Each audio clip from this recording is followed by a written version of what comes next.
Hi everyone, happy Monday. Thank you for being here with me. And you know what? The weather here is batshit crazy. It is windy, the north winds are blasting in. They've been blasting since last night. But you know what? I kind of love it. It's really cold outside too. It's sunny, but it's cold. It's all good. I like it. Tells me winter's here. Uh, well, and good news, I'm back in my size 24s. They're comfy. Uh, these are my rag and bones. So 24s in rag and bones, and these are the Jane super high. These are my all-time favorite right now. I love these jeans. Yeah, there are other ones I love too, but these are just great. And today I'm back with another vlog that was highly requested by another follower, and she asked me to do a intake process video for state prison. So last night I brought you the intake process for the notorious county jail in Los Angeles, the women's county jail. And now I'm going to bring you the intake process for the women's state prison in California, namely CCWF. I understand CIW is not taking any reception inmates. You can be transferred to CIW under certain circumstances, but you will not be taken directly there if you're a sentenced inmate, or if you were brought out to court and you're being transported back to state prison. As I know so far, you'll be taken to CCWF and then they will transfer you to CIW if that's where you were before. And the intake process in the state prison versus the county jail is a little different. It does not take endless time, but it does take a few hours. It's a little more easygoing if you put easy only relatively. So here we go. What happens once you've been sentenced to state prison for any amount of time over 1 year? Then you will be transferred to prison. There are cases, they had the AB 109 laws going where if you were sentenced to more than a year, under certain conditions, you would be doing your time in the county jail. And you probably don't want that actually, because the county jail has no outdoor recreation. They call it outdoor recreation, but it's literally not. It's indoors, and only like the real honor so-called honor dorm inmates get to go outside, and that's to work, and those are not inmates sentenced to formal state time. So if it has been determined that you are going to be transferred from the jail to the state prison, this is how it goes. You will be woken up very, very early in the morning if you're general population. Also, the same if you're a segregated inmate, you will also be woken up very early in the morning. The only difference is that the GP inmates are all lined up and taken down to the reception area of the county jail, and the segregated inmates are shackled from the cells and escorted down to the reception area where the general population inmates are. And from there, a state prison bus, and I believe they're driven by the sheriff's department employees, as far as I know.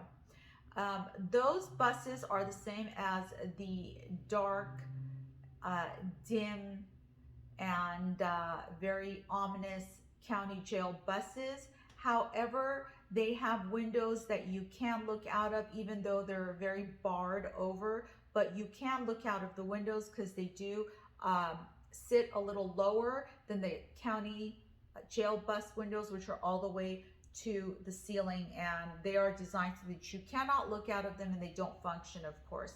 And the windows on the state bus don't function either, but you can look out of them you know, for some scenery.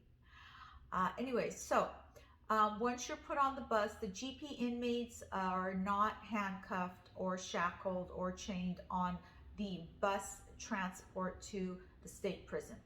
So they are able to physically get up if they need to during transport and go use the restroom facility, and I use the term loosely, in the back of the bus, which is basically just a hole.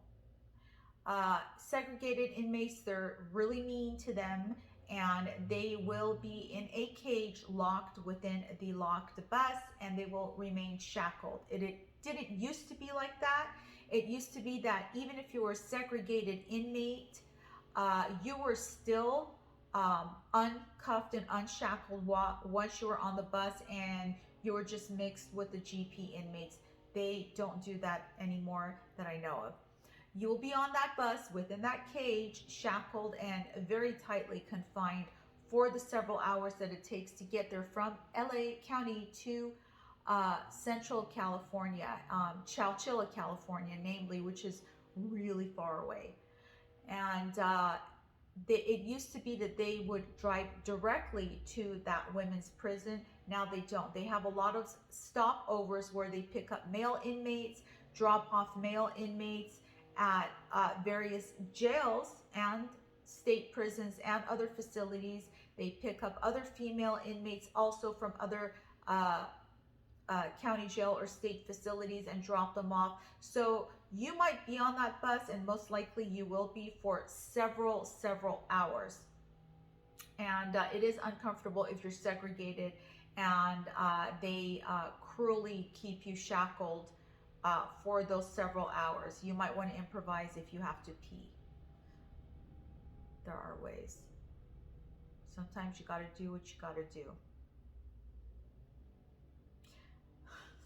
Anyways, once the bus arrives at the state prison, you will recognize it right away from the grounds, you know, and the inmates working outside, tending to the grounds, and so on and so forth. And the COs, the correctional officers, I don't see anything correct about them.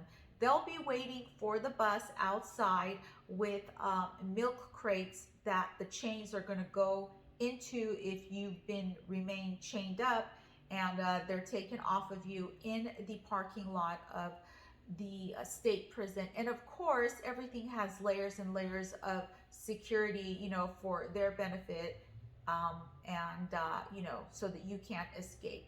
You'll be within a locked gate, within a locked gate, within another locked gate when you're in the parking lot. So there's nowhere to go. But there's, you know, some freedom of movement and all that. So you will be unchained, and you will be directed to walk inside of the R&R area. And R&R is reception and release. And once there, if you haven't been GP'd on the bus, you will be mixed with the GP inmates, pending your temporary reception classification process. And that's going to take place in R&R during intake.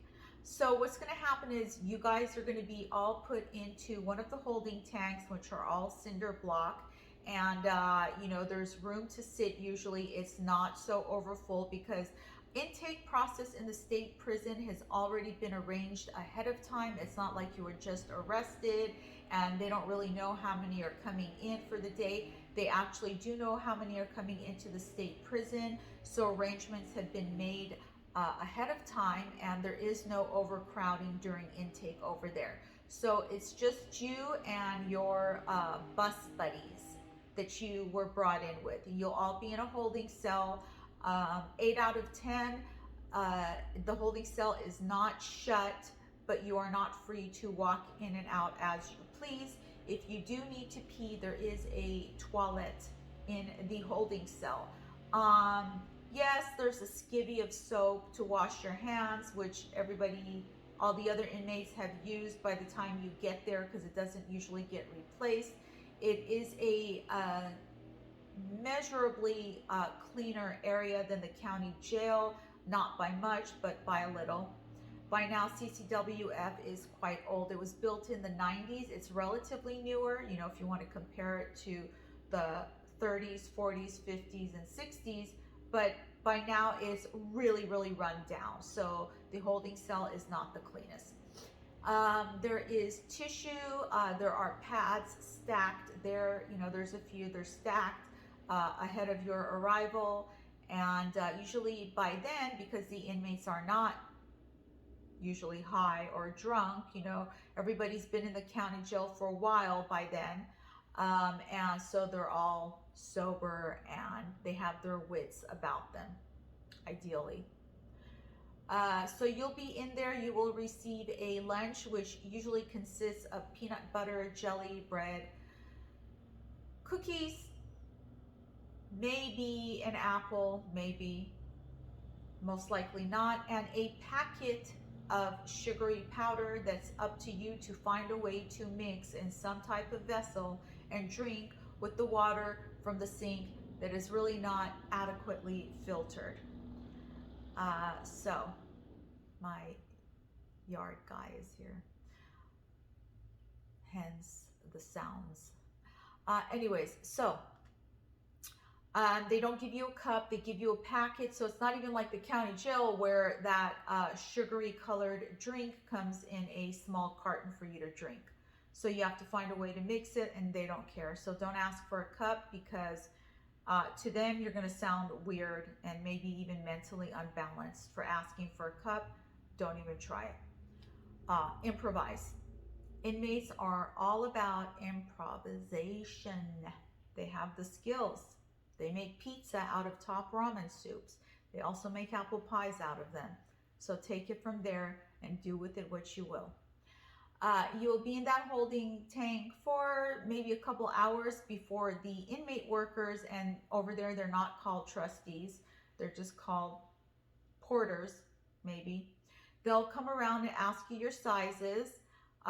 Sizes mean they're only small, medium, large, extra large, or double X or triple X. Do not give them a size 2. Oh, I'm a 4, I'm a 6, I'm an 8. I don't know, I might be a 9 or a 10, maybe an 11 or a 12, maybe a size 1. Don't do that there, okay? It is a bare necessities. Small, medium, large, and you take it from there, or close enough. That's also a size, close enough. And then they will bring you the basic clothing, which is the top, the pretend denim. So it's pants in the style of denim fabric, some socks, panties, tennis shoes, usually slip-ons, or flip-flops, and bra. So the positive thing over there is that when you get a bra and panties, you get brand new ones. Because in the county jail, they're still distributing used panties. They say they wash it in a certain degree of water in the laundry facility. I have never worn them, and I never will. I have, however, utilized them to clean the cell floors with. And I didn't even want to touch them at that. You have inmates coming through with some serious diseases in there. And the county jail has been known to only wash things in salt water and not even detergent. I don't care how hot that water gets. They have not been sanitized. They're not safe. Have women died? Have men died from wearing previously owned used panties and or boxers? I don't know, honestly. But you can get some serious yeast infection, and you can also get other infections that lead to a UTI. I would never trust it. So in the county jail, your unmentionables are brand new, which is great. That's like, to me, that is such a blessing. Okay. However, your other clothing is not always brand new, so you may get some really ratty stuff, but you have to make do with it. You don't get choices in there, even though it's the state prison and it's a little more liberal than the county jail, where they're, I've said this before, sadistic. So while you're eating your lunch, The COs will come around and call your names one by one. You will go through the TB screening process with the medical staff, which is nursing staff, not necessarily RNs. They will also ask you a list of questions. They will screen you, and they will ask you if you are currently taking any medications in the county jail so that they can give it to you there. And I don't understand why, because they already have all of the answers. So I'm going to give you a before versus now. Before, it used to be that when you went through the state prison intake process, they did not really have all of your medical records transferred with you. They didn't have like a central system either in a computer where they could just already look things up and communicate with the county jail. So if you told them you were taking X medication in the county jail, they would probably give it to you in the state prison. They would just go by what you were saying. It's not like that anymore. They have communication with the county jail in real time. They already know what you had and what you didn't have, and what you're supposed to get in the state prison now. So it's not only not that easy anymore, it's almost impossible to pull one over on them. You will go through the TB screening process. Again, they will check you for tuberculosis again. And in the state prison, it's not an x-ray, it is under the skin injection, and they will read it about 3 days later, 48 to 72 hours within that time frame, I believe. But sometimes it's actually the next day that they read it. I don't know why. It has to do with overcrowding. They want to get you screened and cleared, if possible, as quickly as they can. So once you've done that, you will be directed to go back into the holding cell. A while later, a CO will come by and ask your names. It's such and such inmate. You will step up, you will step out, and then you will go to a different, very small room where you'll be printed and photographed. And that's where the classification process will take place. It's a temporary classification process. They'll ask you a series of questions, but they already know the answers because they too have direct communication with the county jail now. They've had it for a while, so they already know everything. And here's another clincher. If you were in state prison before, whether it was 100 years ago or 5 years ago, and you paroled from a segregation unit, you will automatically be classified right back into lockup until they reclassify you within 2 weeks after that.